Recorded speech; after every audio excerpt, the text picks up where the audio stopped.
मित्रांनो, मी सुलक्षणा म्हात्रे, माझ्या YouTube चॅनलवर तुमचं स्वागत आहे। आज आपण कस्टर्ड कॅरेमेल बनवणार, तर त्याबरोबर आपण कस्टर्ड कॅरेमेल बरोबर आपण फ्रूट कस्टर्ड कॅरेमेल बनवणार। तर हे जास्तीत जास्त मुलांना खूप आवडतं, तर आपण मुलांच्या आवडीचा एक पदार्थ आपण ते बनवणार। तर इथे बघा मी हे घेतलेले अनारदाना म्हणजे डाळिंबाचे दाणे, इथे घेतलेले आपण मोसंबी, इथे घेतले द्राक्ष, ऍपल आणि पेरू। ऍपल मी अजून कापलेलं नाही, कारण कापल्यानंतर ते लाल पडतं। ज्यावेळेस आपल्याला टाकायचं त्यावेळेसच आपण हे कापणार। आता ही ते सुरुवातीला बघा, हे मी अर्धा लिटर दूध घेतलेलं, त्या अर्धा लिटर दुधातलं थोडंसं दूध मी एक कोमट काढून ठेवलंय, कारण पूर्ण कोमट दुधात अन्न बनवत आपल्याला गरम दुधात बनवायचं। इथे घेतलेली आपली कस्टर्ड पावडर घेतलेली आहे 2 चम्मच, आणि ते आपण आवडीनुसार साखर घेतलेली। आता ही साखर आपण दुधात टाकू आणि दूध गरम करायला ठेवूया। आणि हे दूध आहे जे आपण घेतलेल्या वाटीमध्ये, ते आपण ह्याच्यामध्ये पूर्णपणे मिक्स करून घेऊया। तो कुठल्याही प्रकारच्या गुठल्या झाल्या नाही पाहिजे, आपण पूर्ण सगळं मिश्रण करून घेऊ।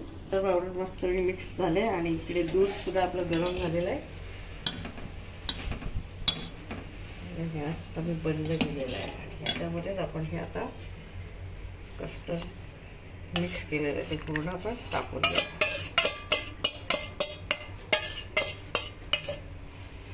आणि पुन्हा एकदा आता गॅस स्लो मध्ये चालू करू।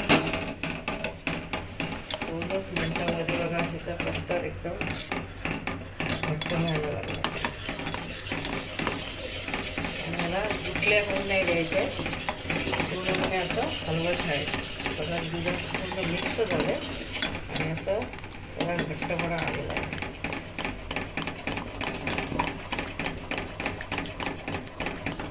बघा हा मस्तपैकी आपला कस्टर्ड बॉईल झालेला आहे आणि चिकटपणाला मस्तपैकी आता आलेला आहे। तर आपण गॅस बंद करू आणि प्रत्येकी एक वाटीमध्ये आपण टाकू आणि नंतर थोडं थंड झालं की आपण हे फ्रीजरला टाकू। आपण वाटीमध्ये इथे टाकलेलं आहे, तर ह्याच्या जर तुम्ही प्लेन खायचं असेल तर तुम्ही असं प्लेन खाऊ शकता।